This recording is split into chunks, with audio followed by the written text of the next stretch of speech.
Ми будуємо платформу для пошуку юридичних документів на базі штучної. Будуємо її публічно, зі всіма помилками і фіксами. В сьогоднішньому відео я навчу наш чат, який на базі штучного інтелекту, як і коли передавати управління на реального юриста. Але вони важливі юридичної складової самого проекту. Я додав сторінки з тремзами, cookies policy, privacy policy. Основна ідея, коли користувач заходить перший раз на сайт, як і на кожному сайті, потрібно показувати інформацію, чи згоден користувач з тим, що будуть використовуватись кукіси на сайті. І він може там відхилити всі одразу, прийняти всі або налаштувати. Є необхідні, на базі яких в принципі працює функціонал самого сайту, а є от функціональні, аналітичні, рекламні, соціальні мережі. І користувач тут собі може вибрати, з якими не згодний. Це для нас, щоб правильно налаштовувати рекламу, наприклад, або аналізувати, як себе поводить користувач на сайті і так далі. Це обов'язково має бути на кожному сайті, хто займається, наприклад, електронною комерцією. Наприклад, збережемо всі. А тепер давайте будемо навчати наш асистент, коли і при яких умовах він повинен передавати комунікацію до юриста. У нас є кращі практики, як правильно працювати. Основні умови ескалації наступні.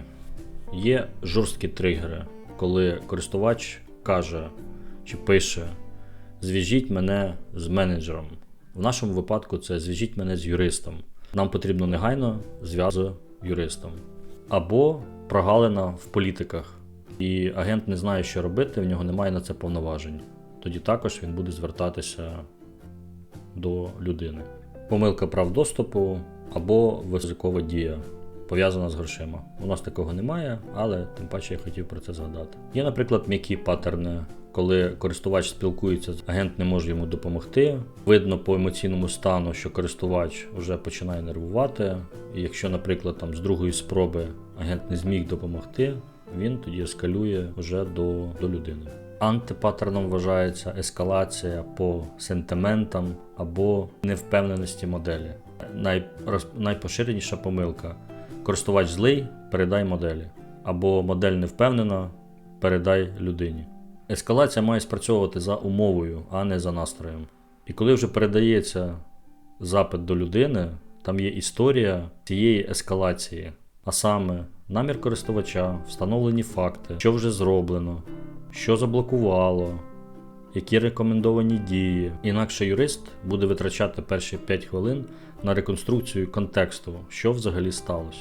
І цінність агента, в принципі, зникає. Як підготував промпт для генерації коду. Зараз я його просто скопіюю курсором. Сьогодні я хочу спробувати іншу модель. Виключу, дискаунт залишиться чи ні. Чи це тільки на fast дискаунт. Давайте спробуємо так от. Мені цікаво, наскільки вона краще буде працювати. В чому ж цінність рішення, яке ми от сьогодні робимо? Раніше користувач приходив до нас, починав спілкуватися з смарт-асистентом. Коли знаходив шаблон, скачував його і задоволений йшов. Але, наприклад, якби він не знайшов шаблон, що далі? Смарт-асистент просто би йому сказав: я не можу знайти шаблон, вибач. І на цьому діалог закінчився. Людина прийшла, витратила свій час і нічого не змогла знайти. Тепер смарт-асистент буде йому пропонувати зв'язатися з юристом. Причому наша логіка буде передавати короткий зміст діалогу, щоб юрист одразу зрозумів, в чому справа і як можна допомогти користувачу. В яких випадках наш смарт-асистент буде перенаправляти на реального юриста? Перше, коли людина одразу просить: будь ласка, зв'яжи мене з юристом. Друге, коли потрібна порада, а не шаблон. Третє, у каталозі немає того, що шукає користувач. І четверте, це коли висока ставка, мається на увазі суд, якийсь спір сильний і так далі. Курсор закінчив. Давайте що він там наробив. Насправді зміни тут мають бути невеликі. Давайте перевіримо, як нам крок нагенерив кейсом, які ми брали. Перший кейс, коли я йому задаю питання, що мені згідно договору. Flow, коли смарт-асистент вивчає наше повідомлення, потім розуміє, що йому потрібно викликати семантичний пошук, шукає в семантичному пошуку ці ліцензійні договори і готує відповідь і віддає нам. В даному випадку, все гаразд. Зараз я з юристом напряму. Так, зараз пряме прохання, і він повинен мене зв'язати одразу.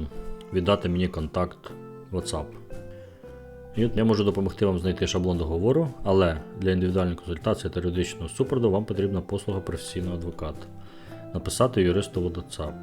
Я клікаю на WhatsApp, і от формується лінка з текстом.